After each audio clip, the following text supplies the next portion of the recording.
En manchette aujourd'hui, Serge Savard inaugure le centre multifonctionnel à Landrienne et 110 logements abordables à Val-d'Or.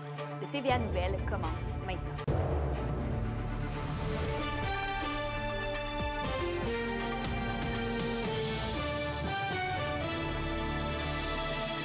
Bon vendredi, merci de vous joindre à nous. La première phase des travaux du centre multifonctionnel Serge Savard de Landrienne est complétée. Et pour l'occasion, le membre du Temple de la renommée du hockey en personne est revenu dans son village natal afin de procéder à la cérémonie officielle. Alexandre Cabana était sur place. J'ai des heures et des heures et des heures sur ce terrain-là ici à patiner, puis je me suis ramassé dans la Ligue nationale. Alors, ça représente beaucoup, c'est mon enfance que j'ai passée ici à Landrienne. Le centre multifonctionnel Serge Savard, c'est une affaire de solidarité. Le projet de rénovation que plusieurs croyaient impossible a finalement été complété. Serge Savard est même lui-même présent pour l'inaugurer. Très fier d'y arriver parce qu'on a lancé l'idée en 2018. On a travaillé fort, on a travaillé à chercher des sources de financement. Et là, aujourd'hui, on arrive avec la concrétisation d'une phase importante qui est incontournable, de se donner une patinoire à l'intérieur couverte avec une surface de jeu polyvalente et fonctionnelle. Pour nous, c'est une belle victoire. Monsieur Savard remet donc les pieds là où tout a commencé pour lui. Le sénateur y a d'ailleurs exprimé lors de son discours devant la jeunesse de Landrienne l'importance de redonner autant que possible. Dans la vie, c'est pas tout le monde qui va se ramasser dans la Ligue nationale comme un Serge Savard, mais je pense qu'il faut s'impliquer quand on a la chance. On est juste de passage, alors d'en faire le plus possible. L'implication de Serge Savard dans le projet s'élève à 80 000 $. Pour la députée d'Abitibi-Ouest, Suzanne Blais, il s'agit d'un véritable tour de force pour la municipalité. Lorsqu'on regarde, c'est une grande générosité. Il a participé à la première effection au niveau de la patinoire. Maintenant, il réitère avec un autre montant pour finaliser le centre sportif. Alors, c'est extraordinaire pour une petite municipalité, mais une petite municipalité qui est tissée serrée et qui a un dynamisme extraordinaire. La boucle est donc bouclée pour la première phase de cet important projet pour la municipalité de Landrienne. Pour la deuxième et troisième phase qui sont toujours à venir, surface de pickleball, de deck hockey et finition du bâtiment sont à prévoir. Alexandre Cabana, RNC Nouvelles, Landrienne. Et après Rouyn-Noranda et Amos hier, c'est au tour de Val-d'Or de voir un projet de logement abordable se concrétiser. La ministre responsable de l'Habitation, France-Hélène Duranceau, a confirmé l'ajout de 110 logements, dont 32 sont déjà construits et prêts à accueillir des familles et personnes seules à faible revenu dès le 1er juillet. Le total de l'investissement dépasse 35,6 millions de dollars et c'est un projet appuyé par la Société d'habitation du Québec qui vise à répondre à un besoin urgent en habitation dans la région. L'organisme Accès Patrimo, qui coordonne le projet, bénéficie aussi d'un congé de taxes municipales et du statut de développeur qualifié pour accélérer les futures constructions. Plusieurs élus et partenaires ont salué cette initiative essentielle pour l'Abitibi-Témiscamingue. Je pense qu'on a besoin de plus que les 110 logements qu'on annonce aujourd'hui. Il y a une vigueur économique dans ce coin-ci. On a besoin de travailleurs pour supporter aussi tous les travailleurs qui sont ici au niveau minier et tout. Alors, il faut trouver d'autres... Il faut continuer d'innover puis d'amener des projets comme ça qui sont abordables parce que les coûts de construction sont élevés. Alors, il faut trouver des montages financiers qui permettent de réduire le coût un peu pour la population qui en a besoin.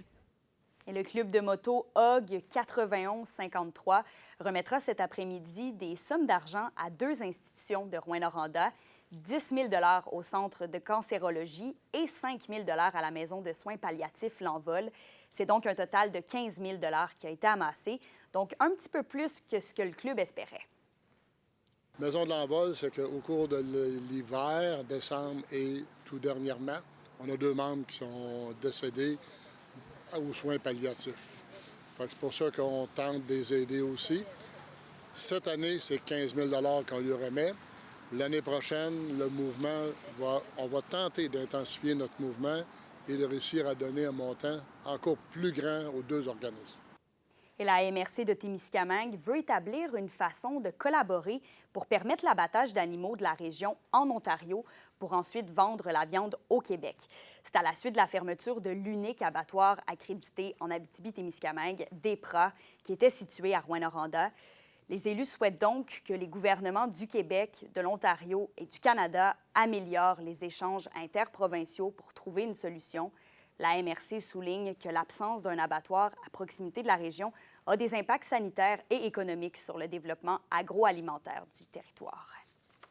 Et ensuite, si vous avez à vous promener en nature cet été, surveillez bien les tiques et les moustiques susceptibles de transmettre notamment la maladie de Lyme, le virus du Nil occidental et les virus du sérogroupe Californie. C'est le rappel que fait le ministère de la Santé et des Services sociaux en ce début de saison estivale. Pour mieux vous protéger lors d'une activité extérieure, il est conseillé d'utiliser un chasse-moustique et aussi de porter des vêtements longs, clairs et légers, mais aussi d'inspecter votre corps ou celui des enfants dès que possible au retour de l'activité. Et on passe en éducation. Les adolescents de Kitsakik pourront faire leur entrée au secondaire directement dans la communauté dès l'automne prochain. Et c'est dans le but de mieux les guider et les accompagner dans leurs études. Reportage d'Alexis Dumont. Le besoin d'ouvrir des classes du premier cycle du secondaire se faisait sentir à Kitsakik. J'ai été enseignant au secondaire à la Concorde à Sainte-Terre dans les 3 dernières années.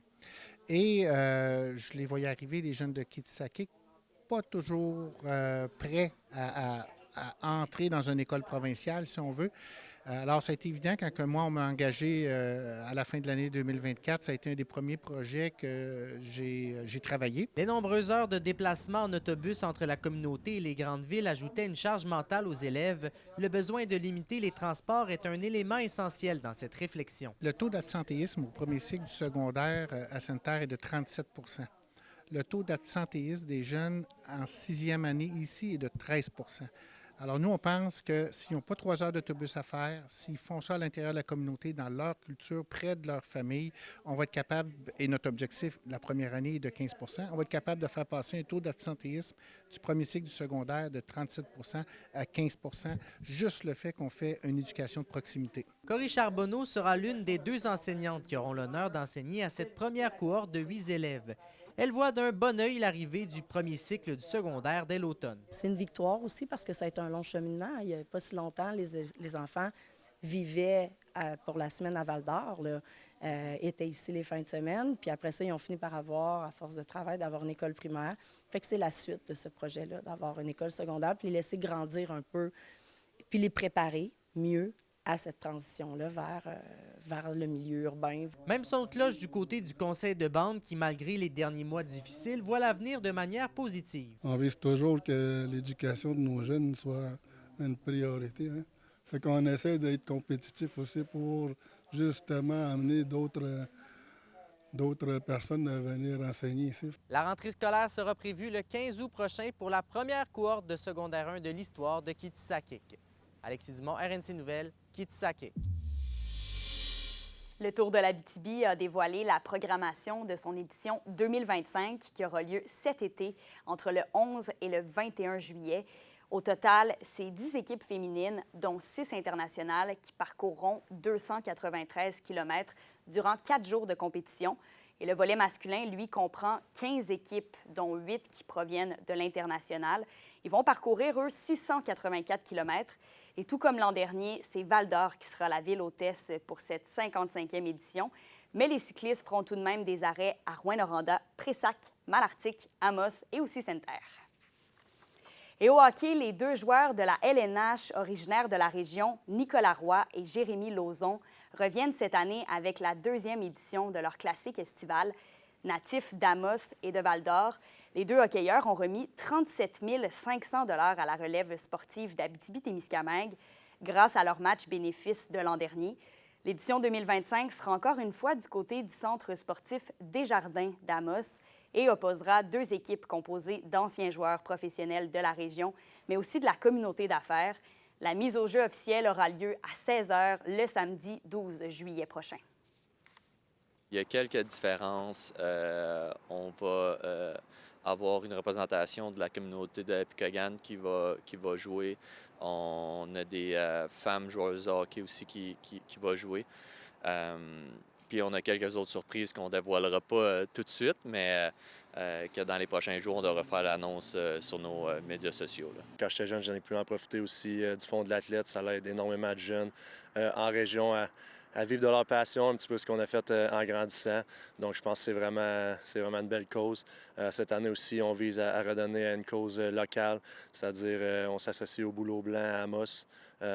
C'est sûr que la majorité des fonds va aller encore au Fonds de l'athlète, notre cause principale, mais on est vraiment heureux d'aider aussi en même temps une cause locale, donc ça nous tient vraiment à cœur. La question du jour TVA, une présentation de Mobilier Bélan qui vous offre depuis plus de 50 ans un service de qualité et un grand choix de matelas, mobilier, électro au prix compétitif que vous recherchez. À la question du jour, on vous demande, comptez-vous participer ou assister à un événement sportif cet été? Pour voter et commenter, rendez-vous au tvaabitibi.ca.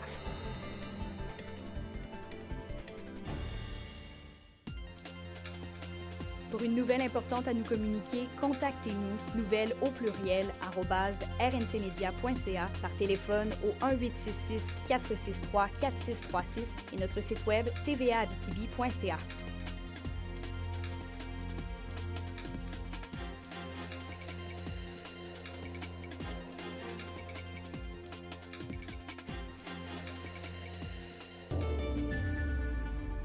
On commence la fin de semaine en beauté avec du soleil aujourd'hui.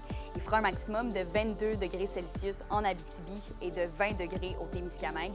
Et pour ce soir et cette nuit, plus au nord, ça reste dégagé, minimum de 6. Et plus au sud, il y aura quelques nuages, des températures autour de 10 degrés.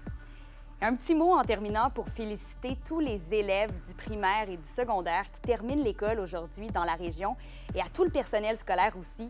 On vous souhaite de très belles vacances d'été. Donc voilà, merci d'avoir été à l'écoute. On se retrouve ce soir pour le TVA 18h.